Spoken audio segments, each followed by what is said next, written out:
noite a todos. Sejam todos bem-vindos à nossa casa. Boa noite aos internautas que estão sempre aí nos acompanhando, nos prestigiando. Um abraço a todos. Vamos à nossa mensagem de hoje, com preparação de ambiente do livro, do livro Paz Todo Dia, Lorival Lopes, mensagem 215. Cuidado com o não. Se lhe pedem ajuda, o seu não ressoa pelo universo e você se posiciona em débito junto às leis divinas. Seja a sua manifestação positiva. Se não puder dizer sim, expresse-se com cordialidade. É grave dizer não. Com o não, você atesta carências, impossibilidades e fraquezas. Confirma que não pode, não tem, não é capaz. E isso diminui você. Afirme que pode, que tem, que porta belas qualidades. E isso crescerá em você, mediante as amorosas leis universais. Quem diz não, impede que Deus lhe diga sim. Então, essa mensagem é chamando nossa atenção para o não, né? Porque não é o problema de você responder. Alguém te pedir alguma coisa e você dizer não. Mas é o tom de voz. Né? Porque nem todas as vezes nós vamos poder dizer sim a alguma coisa, né? Um exemplo, um filho, né? Pede alguma coisa a gente sabe, né, que não pode dar, mas tem que explicar, né, dizer por que não. Então é isso, porque às vezes não é a palavra, né, que tem força, é o tom de voz, a gente tem que explicar. Mas se pudermos dizer sim, né, bem melhor, né, sermos positivos, mas na hora do não, sermos fortes e procurar as palavras certas. Essa é a mensagem de hoje. Vamos agora nos preparar para a nossa prece.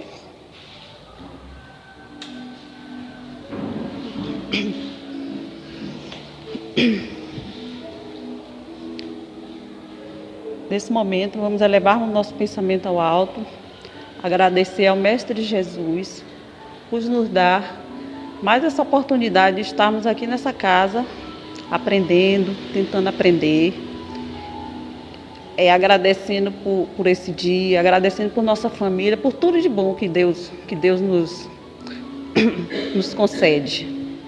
Que essas energias de luz se espalhem por todo o universo, energia de paz, de harmonia, que envolva todos nós aqui, todos que nesse momento passam por alguma dificuldade, qualquer tipo de dificuldade, que essas energias envolva o nosso palestrante da noite e envolva a todos.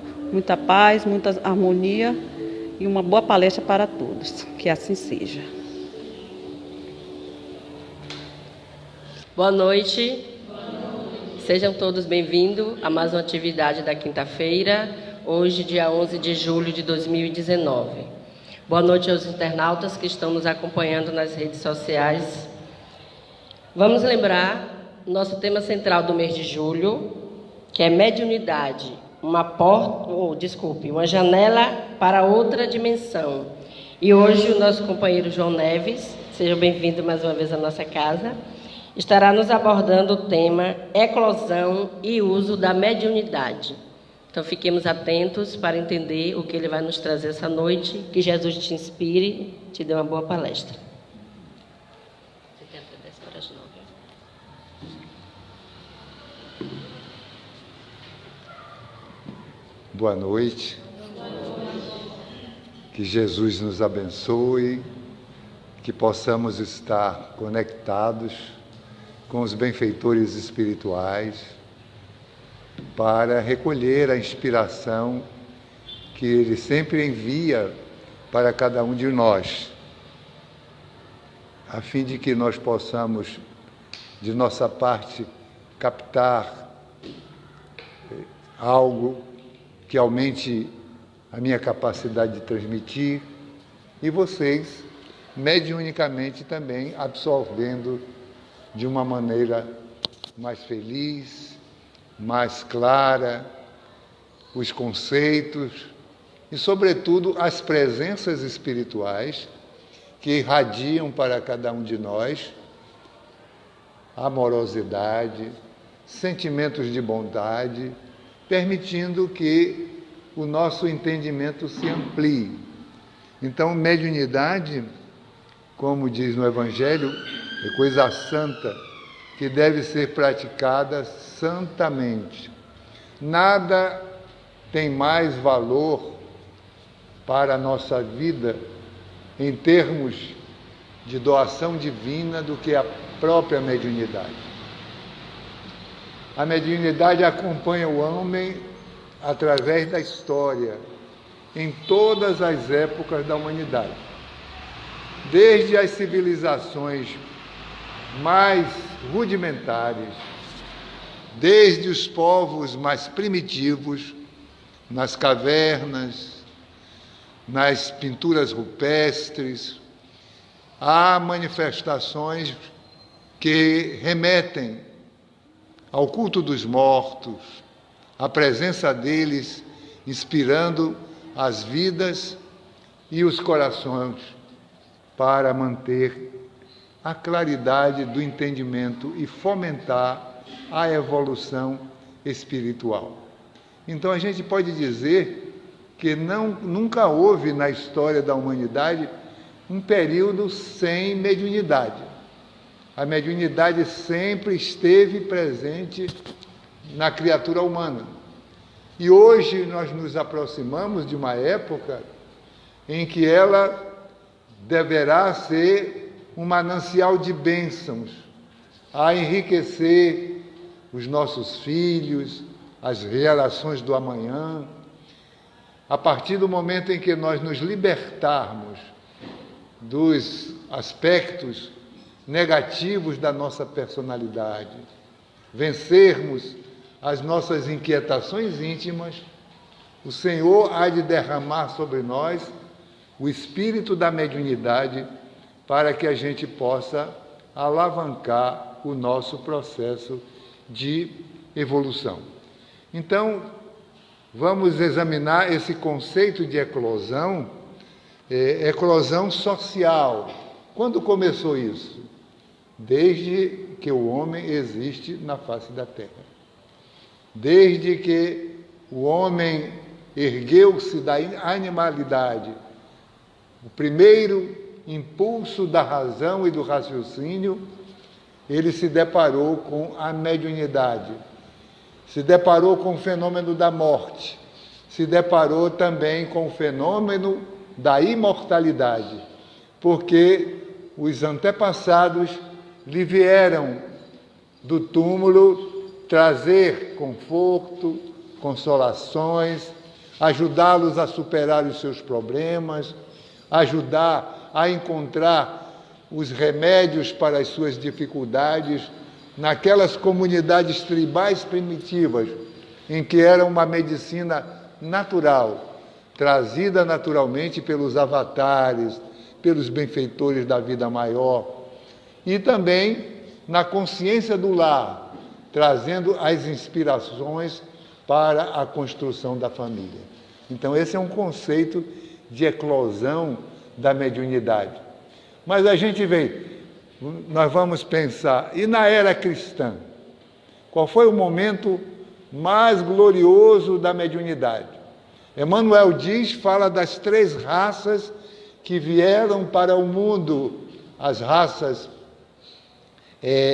os egípcios, que fomentaram um grande desenvolvimento científico, um desenvolvimento da consciência das grandes realizações, os hindus praticando a meditação, buscando o samadhi, o êxtase, aquelas manifestações da quietude profunda, e os judeus trazendo pela mediunidade aqueles conceitos que remetiam aos pais da raça na grande saga da sua evolução, do seu período de escravização, do seu período de libertação da terra do Egito, e a mediunidade trazendo como grande valor da raça judaica.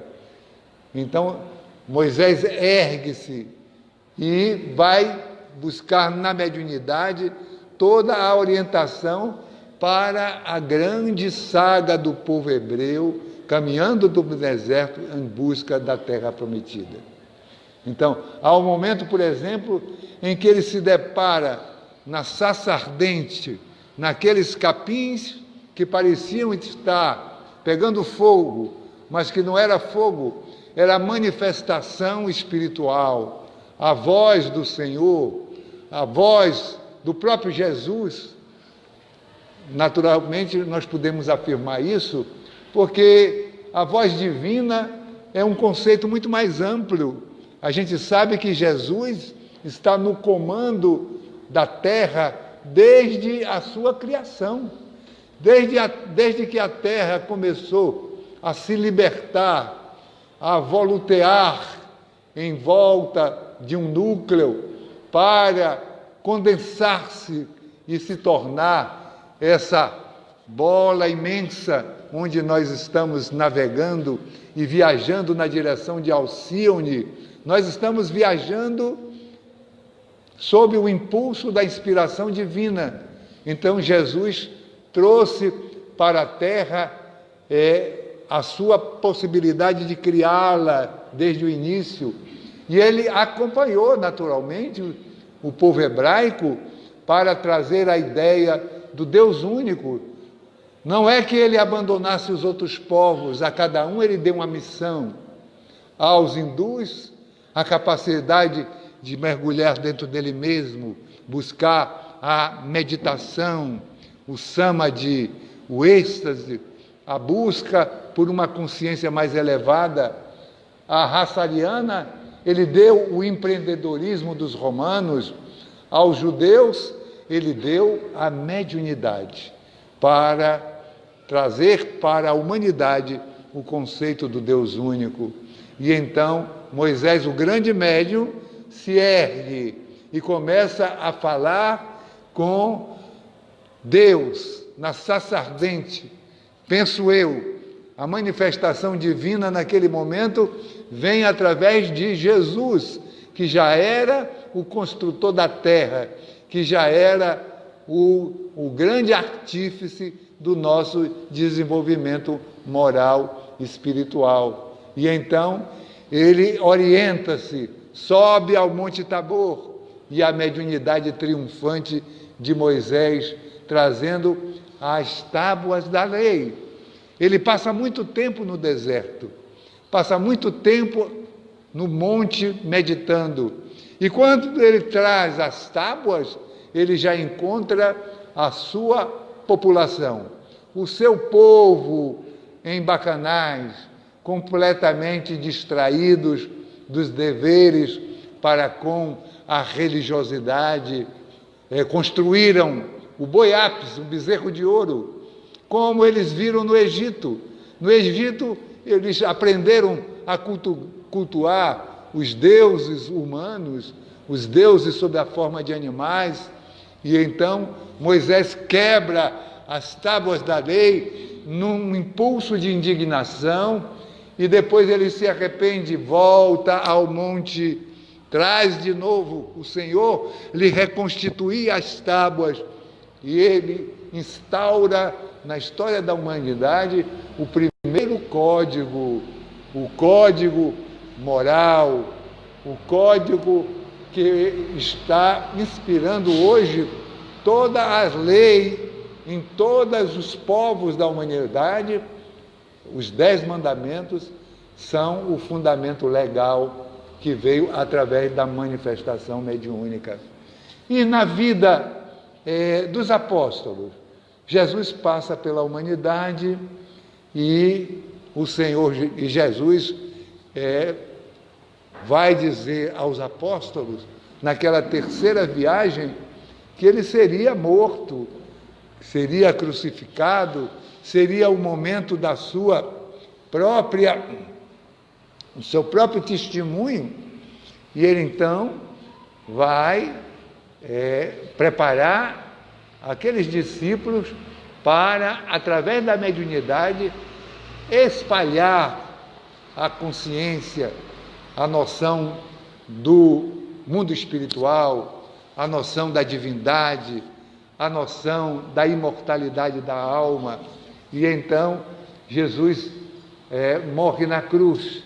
E eles ficam ali completamente, num estado completo de nostalgia, mas o Senhor lhe aparece várias vezes.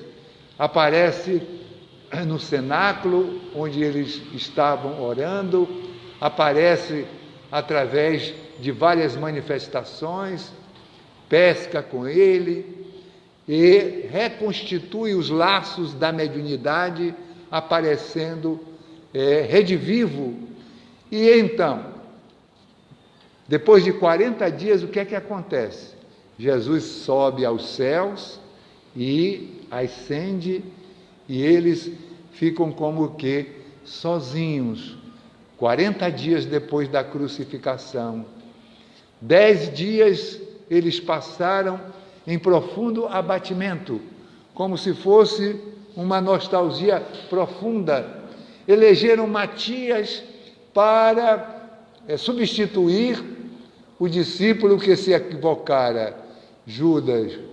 E eles, então, quando estão no dia de Pentecostes, 50 dias depois da crucificação de Jesus, 50 dias depois da Páscoa, quando eles estão num cenáculo, ouve-se um ribombar nos céus, efeitos físicos violentíssimos, manifestações de trovões, e diz os Atos dos Apóstolos, eclode a mediunidade nos 12 apóstolos, 12 línguas de fogo.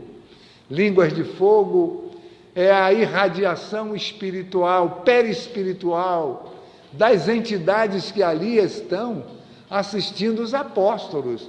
Em cada um deles, uma língua de fogo. E eles são tomados de uma alegria irradiante, incontrolável, e saem para as ruas e começam a pregar, mas a pregar em línguas daqueles estrangeiros que estavam ali.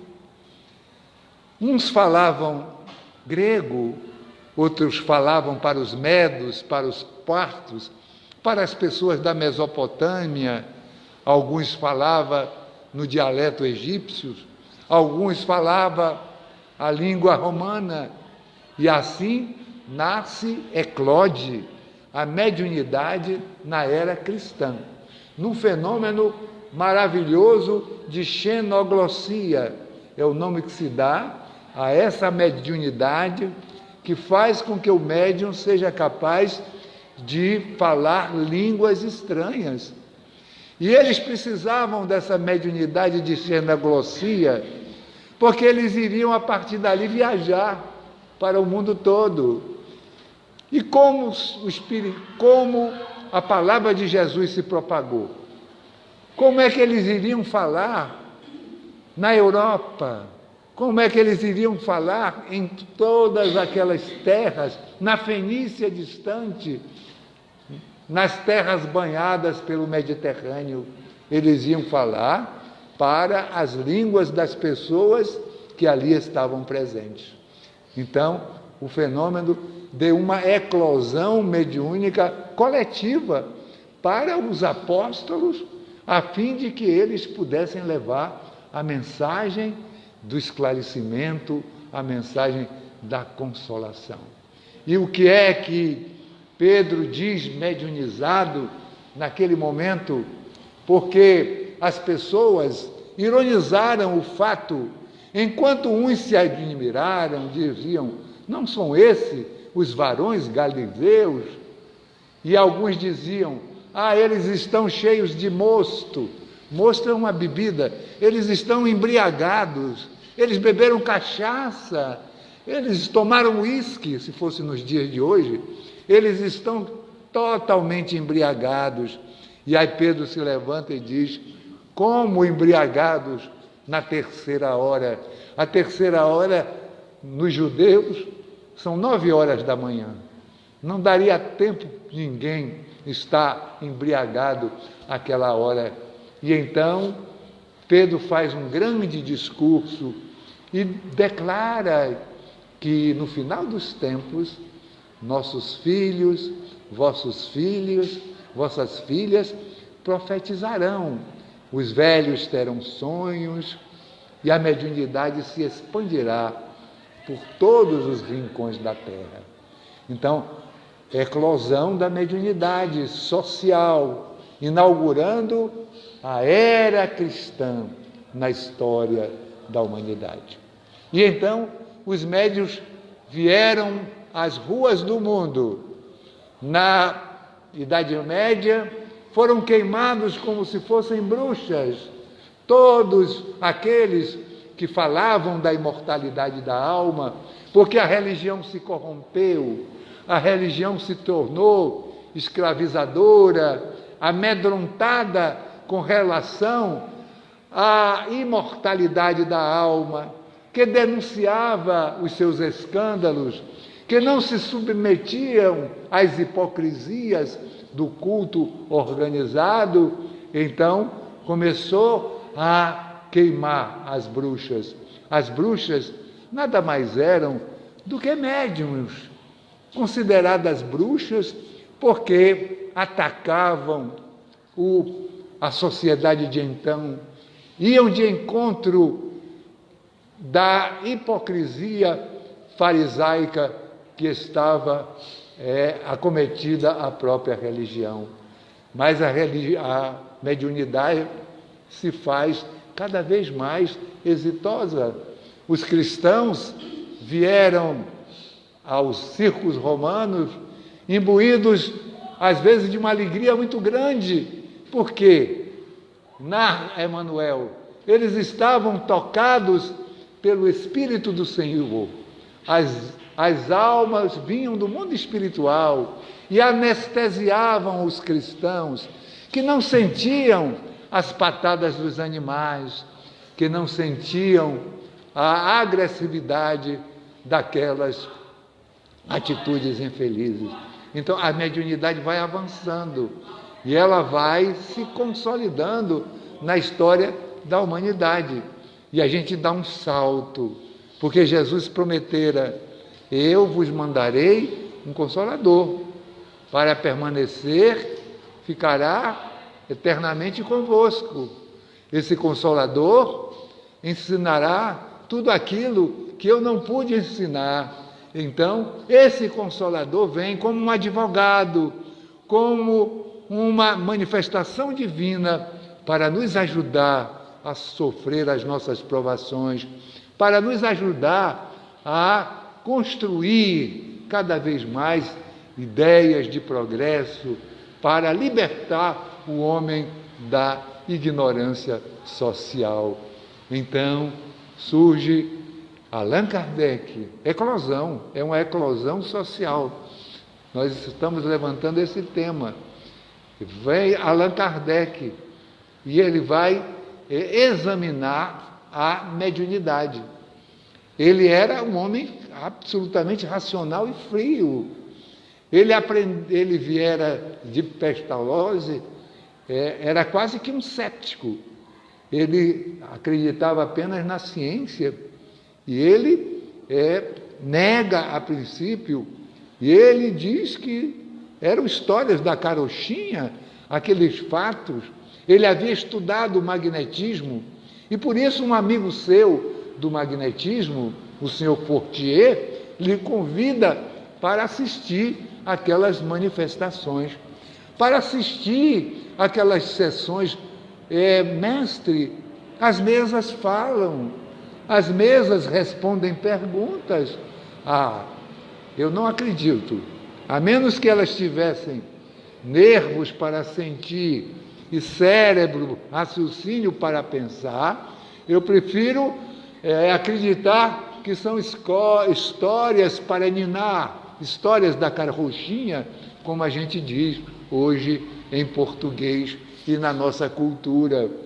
Mas outro, o senhor Carlotti, que era um homem mais sábio, e Fortier era um homem arrebatado. Ele não soube explicar direito a Allan Kardec, mas Carlotti era um homem mais sábio, mais entendido, e ele não só confirma os fatos, como diz Allan Kardec, explica a Allan Kardec a teoria do fenômeno, fala que são os espíritos dos mortos, fala de fluidos, e Kardec resolve experimentar. Ele resolve experimentar. E num dia de terça-feira, que a história não registrou o dia, mas foi num dia de terça-feira, ele vai à casa de uma senhora que dava sessões, Pleine Maison, e vai examinar os fenômenos pela primeira vez. E ele sai deveras muito impressionado. E ele era um homem muito requestado, de uma grande cultura.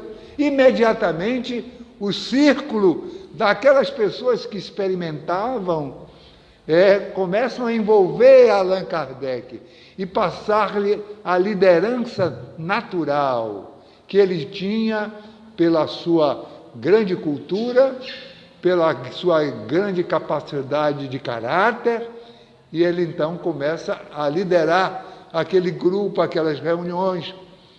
Então dão-lhe 50 cadernos de anotações, de ditados espirituais pela psicografia, e Kardec vai examinar, e ele começa a ficar embevecido do fato. E ele então busca várias sessões, e até que ele chega na casa do senhor Rustem. E ele vai examinar duas médiuns psicógrafas completamente automáticas. E ele vai se deslumbrar com Julie, uma menina de 14 anos. Quando ele vê aquela menina de 14 anos psicografando e, ao mesmo tempo, brincando com as pessoas, conversando, uma psicografia completamente automática e completamente desligada, ela, a médium, conversando, batendo papo, distraindo, uma criança, um adolescente completamente envolvida na sua jovialidade e as mãos trabalhando sem cessar. E aí Kardec não pode ceder ao reconhecimento de que ele está diante de uma novidade excepcional. E aí ele começa a estudar, e ele é muito rápido, porque ele já é um homem cinquentenário, e ele já é um homem que tinha avançada idade, ele já deixara a sua marca na cultura de Paris, como um grande pedagogo e um grande educador, e ele diz: essa vai ser a obra da minha vida. E ele começa a estudar, a pesquisar, a entrevistar os espíritos, e espalha a cultura do espiritismo por todo o mundo ocidental civilizado. E Kardec ouve os médiuns e recebe cartas da França, das cidades da França, da Inglaterra, da África, manteve contatos no Brasil com Luiz Olímpio Teles de Menezes. Então, o Espiritismo se difunde pela bênção generosa da mediunidade, que em processo de explosão, em processo de expansão, depois da eclosão social, das eras sucessivas e em várias fases da humanidade, vai alargando o conhecimento, alargando a cultura. Mas aí ele escreve o livro dos médiuns. Escreve o livro dos médiuns para ensinar como praticar a mediunidade. E aí tem um capítulo. Ele, quando está estudando a psicografia, ele, no capítulo 17, ele vai estudar formação dos médiuns. Aí já é uma outra eclosão. Eclosão na intimidade de cada um. Como é que isso aparece? Na intimidade das pessoas. Todo mundo é médium?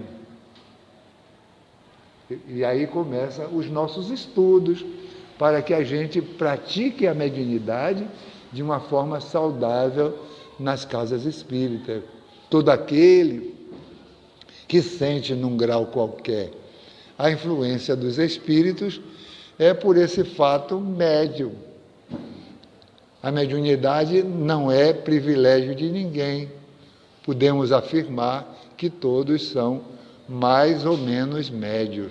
Quando ele diz mais ou menos, é que uns são mais médios, mais poderosos, mais ostensivos, mais evidentes do que outros que têm uma mediunidade menos evidente, de captação mais fraca, de possibilidades menores. Então, Kardec depois vai dizer que ele vai se interessar, primeiro, por aqueles médios que têm faculdades ostensivas, que se traduzem por efeitos patentes de certa intensidade. Ele vai estudar os médios, mas ele deixa um conceito, que todos somos mais ou menos médios. Então, nós dividiríamos, primeiramente, nessas duas qualidades, nessas duas possibilidades. O médium ostensivo e o médium que ele vai chamar de ignorado numa comunicação do Livro dos Médiuns. Mas, na verdade, a palavra seria melhor, o médium que se ignora como médium. Ele não tem ainda uma condição de divisar o que é dele, nem do que é dos espíritos. Então, porque os espíritos dizem que, de ordinário, os espíritos são os espíritos que nos ajudam, que nos influenciam. Então, a mediunidade é essa potência que está dentro de cada um de nós e que é um canal pelo qual o mundo espiritual vai acionar a nossa capacidade de estabelecer relações com o mundo espiritual para que a gente possa evoluir mais rapidamente.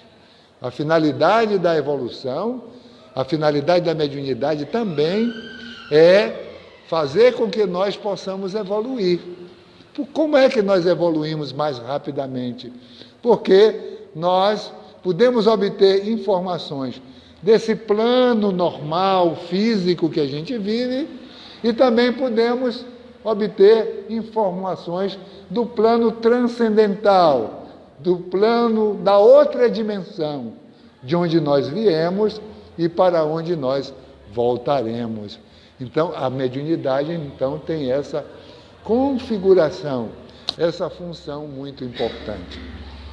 Depois ele vai estabelecer distinções também em duas grandes categorias: médios de efeitos físicos, aqueles que podem intervir diretamente na matéria, e médios de efeitos intelectuais.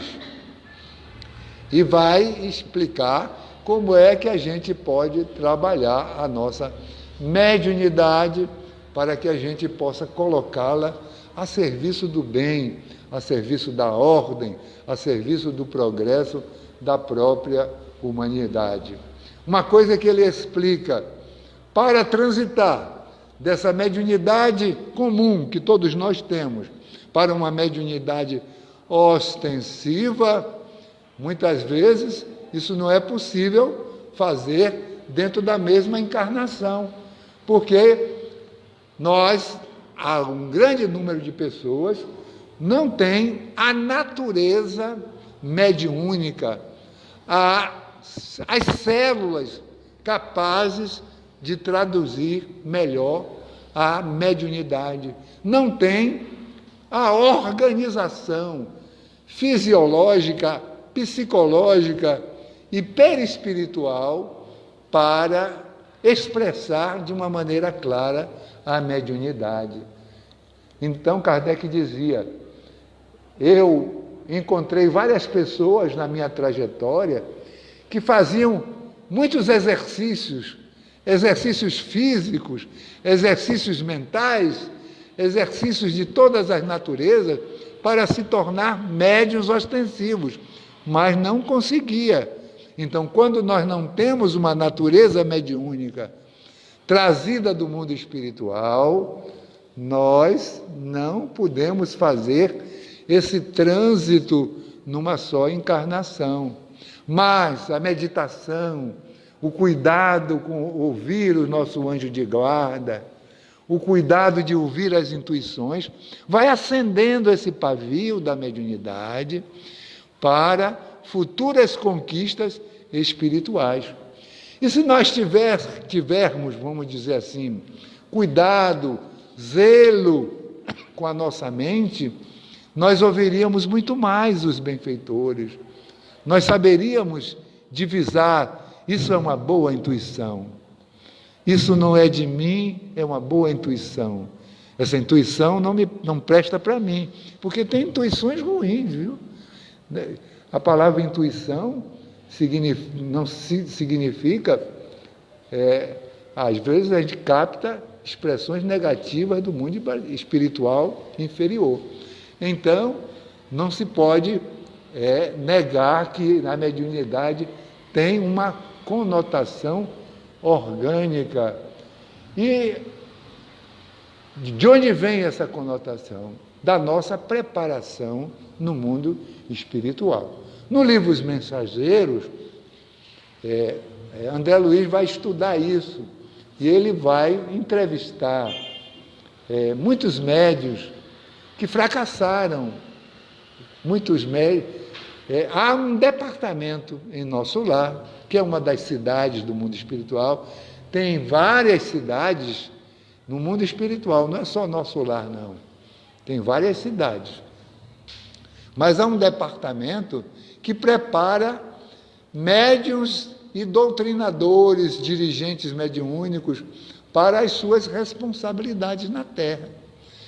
Como é que eles preparam? Preparam com orientações psicológicas, com tratamentos magnéticos, com apoios para que, quando eles renasçam, eles captem uma organização biológica que lhe capacite melhor para a mediunidade.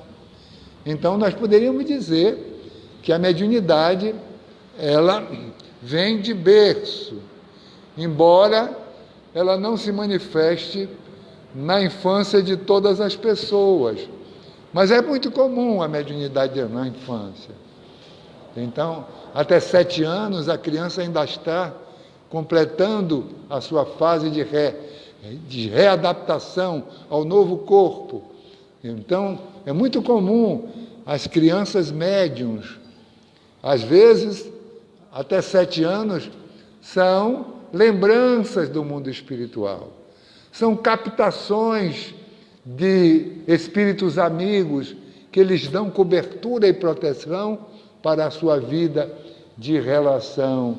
Depois de 7 anos, às vezes a mediunidade esmaece completamente. E a pessoa vai cuidar naturalmente da sua vida social, do seu trabalho. Não para todas as pessoas. Os grandes médiuns da humanidade, eles têm uma infância mediúnica. Eu estava falando da menina Julie, da filha daquele homem que era um grande comerciante, uma pessoa muito rica em Paris, que tinha uma mediunidade completamente automática. Chico Xavier ganha um prêmio do governo de Minas pela redação que ele fez no curso primário, inspirada por Emmanuel.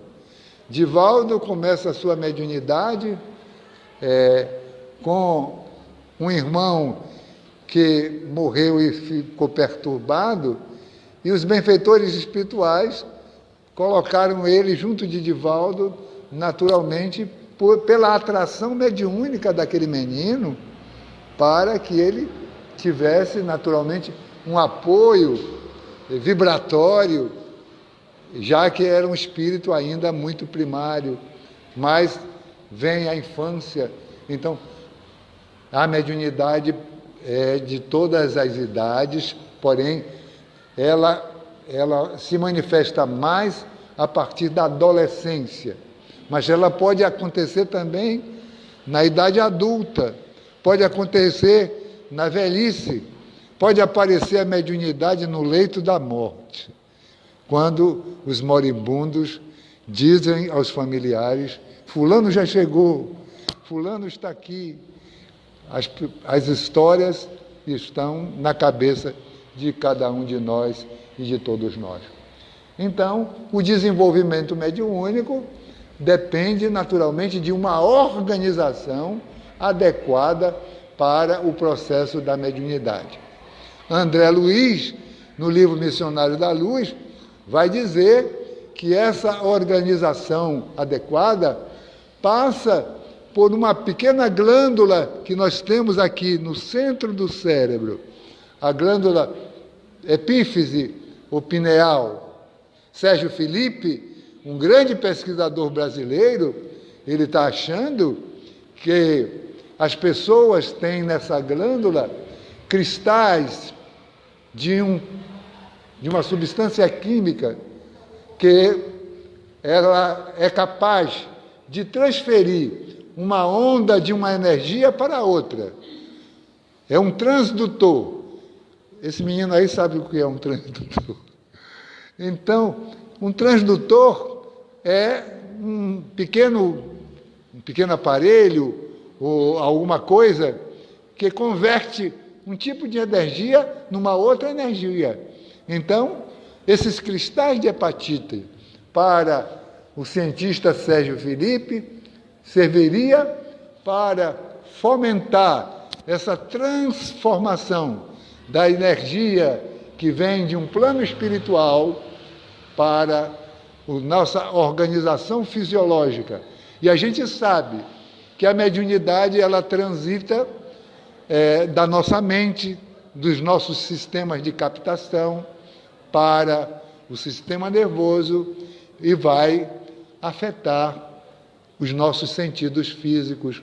Ela caminha da parte espiritual para a nossa vida cerebral, pela epífise, e depois vai para cada um dos órgãos do nosso corpo físico.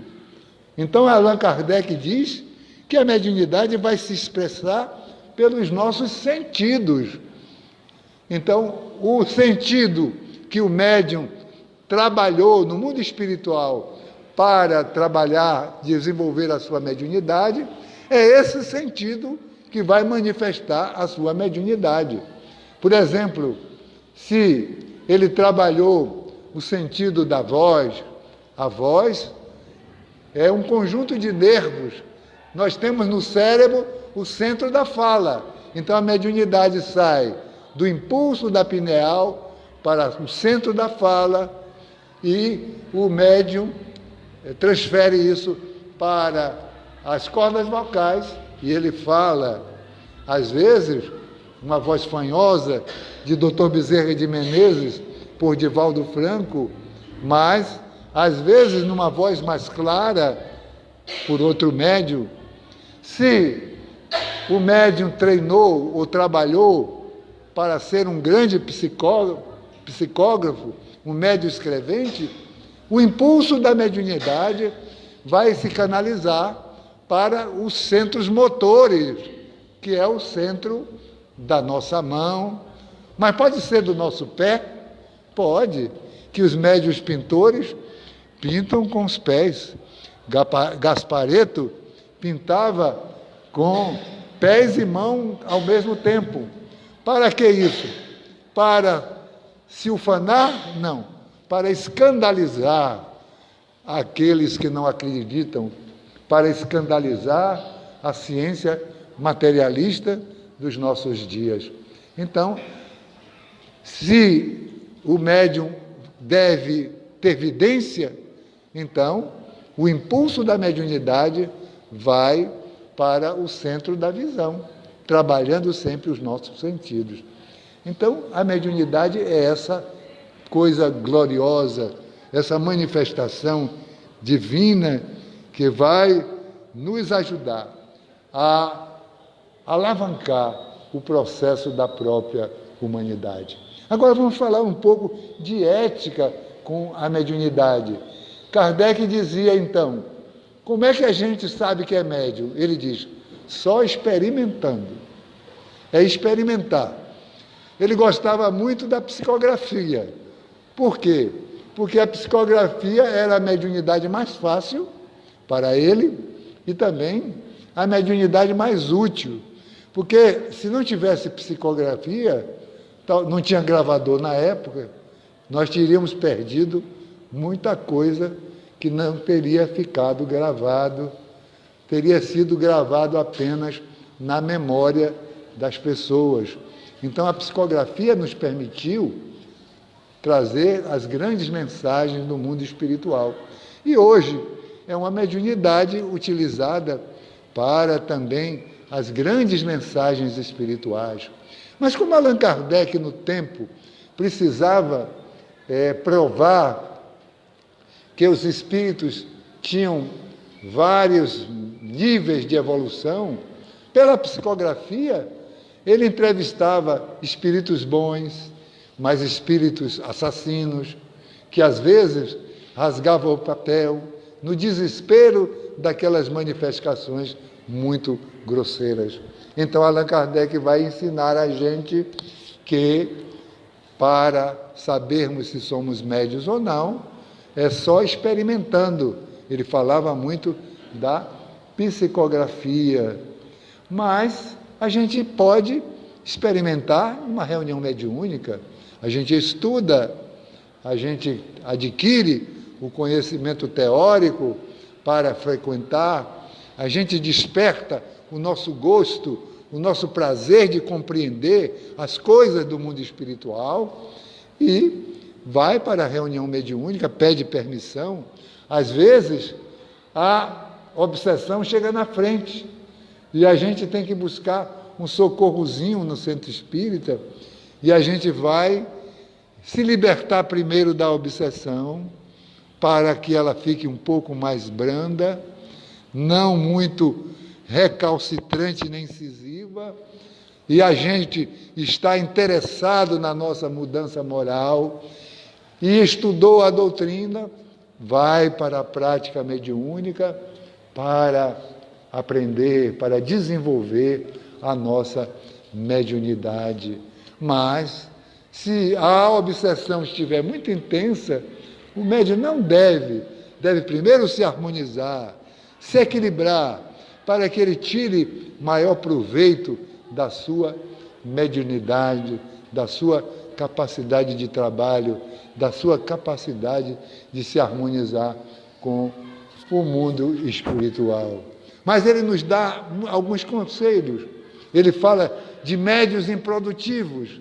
Se você verificar ao longo da sua trajetória que os seus ditados não passam de caratujas, não passam de coisas sem sentido, que aquilo não avança, não tem uma qualidade, ou se for na psicofonia, se a sua mediunidade não prospera, não dá sinais, não é muito aqui e ali, um fenômeno aqui e ali, você já experimentou muito tempo, você tem todo o direito, você é um médium improdutivo, você tem todo o direito de tentar suspender o seu próprio esforço na própria mediunidade. Mas, se você quiser insistir, faça autocrítica daquilo que você produz, para que você não possa se equivocar com o material que você está produzindo. Então, a mediunidade essa bênção na nossa vida. E ele recomenda mais. Se você tem interesse de entrar em contato com espíritos familiares, com espíritos queridos, não avancem nessa ideia, não façam com que isso se torne um impulso, uma paixão, porque, às vezes, a nossa tendência mediúnica não é exatamente com os espíritos que estão na nossa linha de amizade, na nossa linha familiar. Nós precisamos de uma mediunidade para atender outras entidades, outros tipos de entidades espirituais. Deixe que o futuro revele para você o tipo de mediunidade que você vai ter. E ele disse o seguinte: não queira desenvolver todas as mediunidades de uma vez, porque você não consegue. Deixe que a vida trabalhe a sua mediunidade de uma forma natural. Dedique-se à sua mediunidade, que é mais evidente, que ela é mais eficiente para você. Não queira ser médium de todos os tipos de mediunidade, porque isso pode lhe levar ao caminho do envaidecimento. Então, a mediunidade, a eclosão vem do mundo espiritual. E a eclosão é controlada através da nossa transformação moral. É transformada e orientada através do estudo prévio que nós deveremos empreender para podermos fazer com que a nossa mediunidade dê frutos positivos.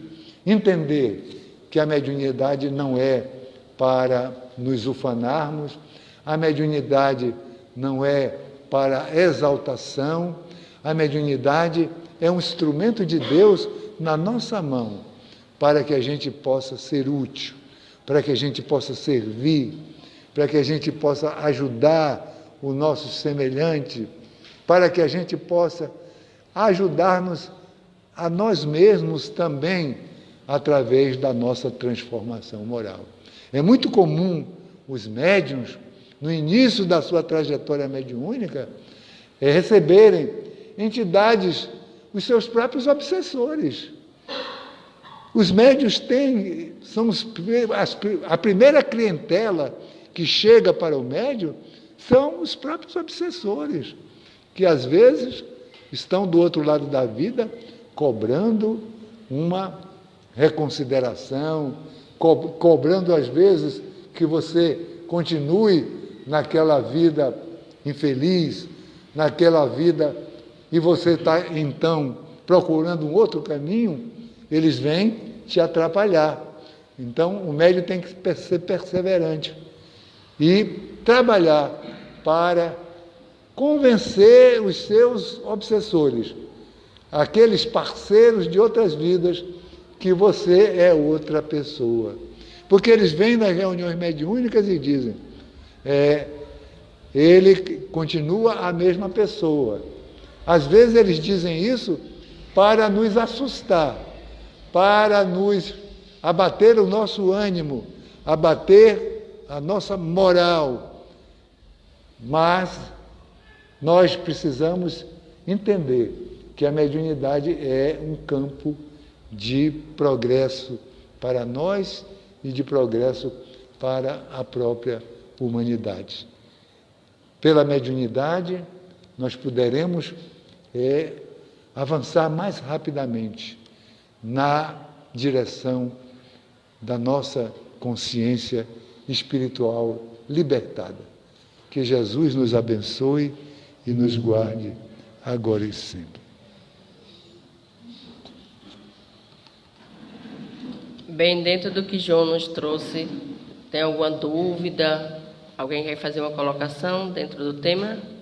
Deve.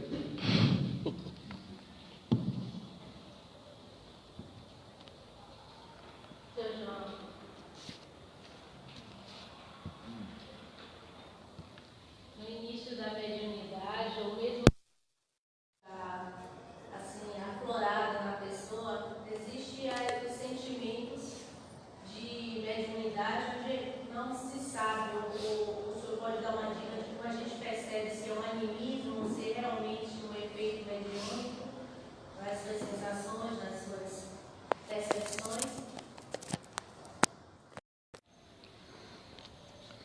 É muito comum que o médium, no início da sua trajetória, ele carregue muitas tintas anímicas na mediunidade. Isso é normal. É como Divaldo faz uma comparação. Ele diz que a nossa mente é como um vaso, um tubo em U.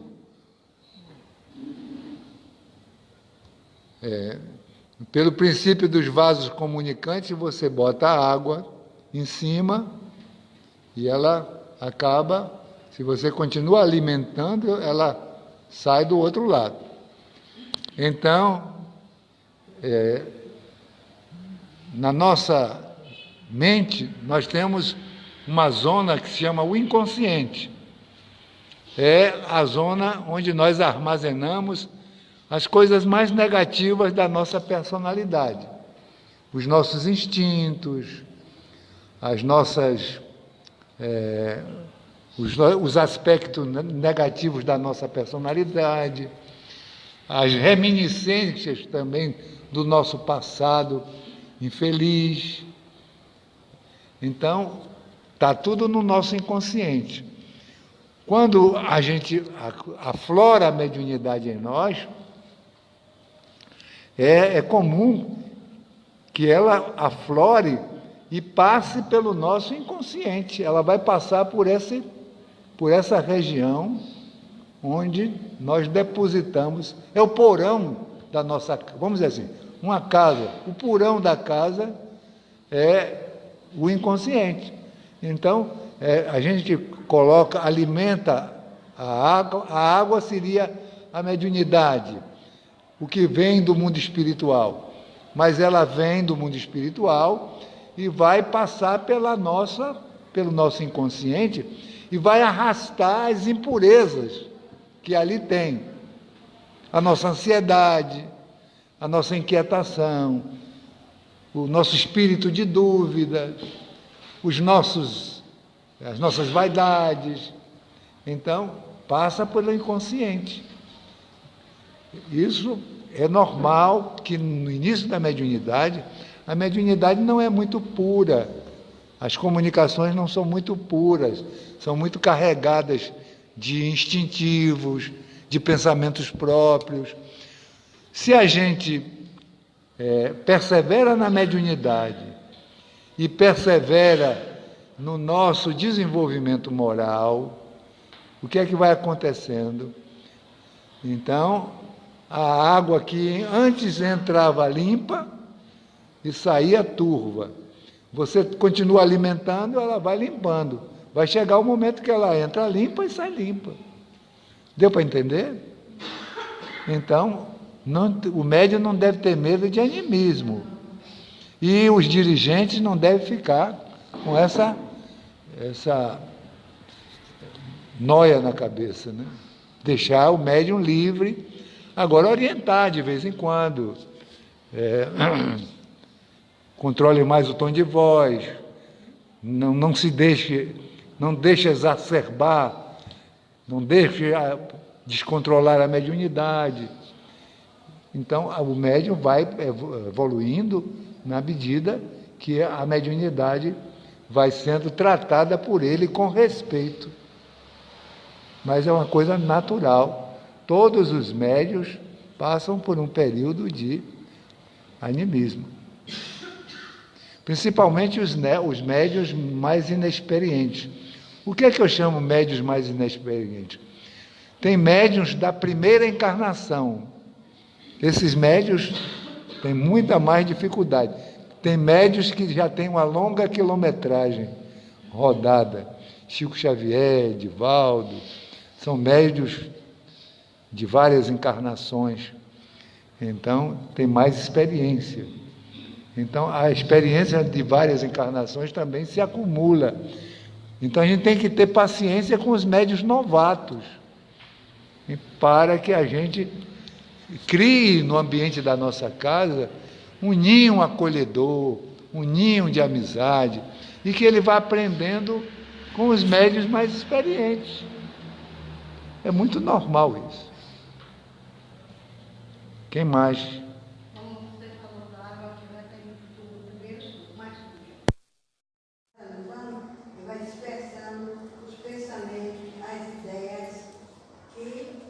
contamina a própria evolução da pessoa. E a própria evolução da pessoa e contamina de certo modo A própria mensagem que a pessoa está transmitindo. Vai despertando, É. então a gente continua no trabalho, É. com a não, porque a gente não tem que querer, eu quero ser isso, eu quero ser de tal, nada. Não, é você mesmo. Isso, trabalhe com amor, com Isso. dedicação, com responsabilidade. Aí você vai despertando essas ideias que estão acumuladas na mente da gente e a gente vai se modificando aos poucos. Com certeza. Passo de mágica, todo tipo de o centro de espírito é uma escola. Com certeza. Não é passo de campainha, chegou, está bem. E as pessoas aqui não entendem isto. É preciso estudar e continuar a assistir a doutrina. Com certeza. Pensa que a doutrina, o tirar o espírito no passo, na mediunidade, não é. A própria doutrina é a mediúnica. Porque os espíritos estão ali, quando vem com a pessoa, eles estão ouvindo. Muitas vezes você está fazendo palestra, outro qualquer, vem mais de dois ou três querendo tirar você. Querem calar sua boca, você não falar, mas você tem a sua proteção. Com certeza. O guia espiritual, que você trabalha com amor, trabalha com boa vontade, então ele estaria me protegendo. Isso. E você prossegue a sua caminhada, não é isso? Uma pergunta só para finalizar, para a resposta de forma bem objetiva. Só consegue ter aptidões mediúnicas, desenvolver mediunidade, só quem tem moral? Não, de jeito nenhum. Kardec se deparou com esse problema e ele perguntou aos espíritos, com que fim os espíritos, com que fim Deus dá a mediunidade a pessoas que não sabem, pessoas comuns ou pessoas até de má vida, pessoas com grandes defeitos. Aí o Kardec pergunta, os espíritos respondem, a mediunidade lhe é dada para o seu próprio desenvolvimento moral e espiritual. Então a mediunidade pode ser dada a uma pessoa de má vida, pode ser dada a uma pessoa de um caráter péssimo. Só que há um programa para aquela pessoa. Ele, no mundo espiritual, primeiro ele se comprometeu em melhorar, em se esforçar para adquirir merecimentos. Às vezes, quando chega aqui, na Terra é um lugar, a dificuldade aumenta. Quando a gente está no mundo espiritual, a gente faz 1000 promessas. Quando a gente mergulha na carne, a gente às vezes não cumpre essas promessas. Então, a mediunidade pode ser dada a qualquer pessoa, em qualquer nível evolutivo.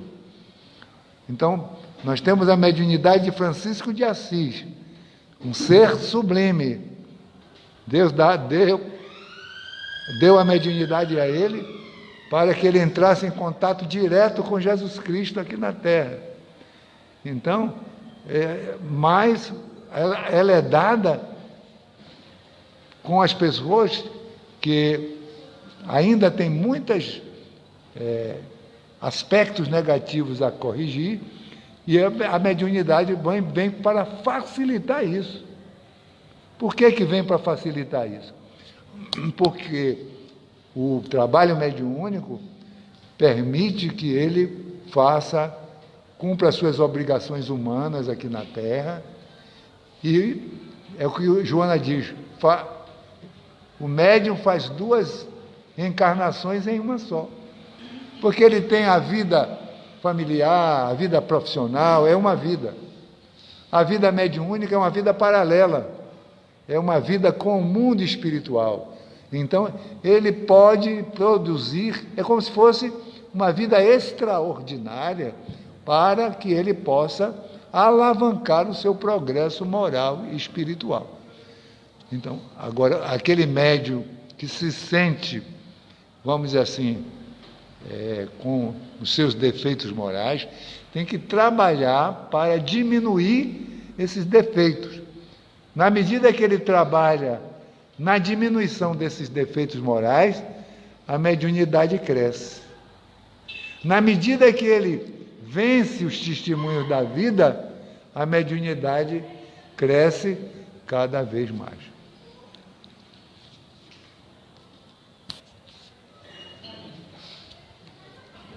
Vamos agradecer a João pelas informações aqui trazidas, muito importante para todos nós. Que Jesus te abençoe cada vez mais.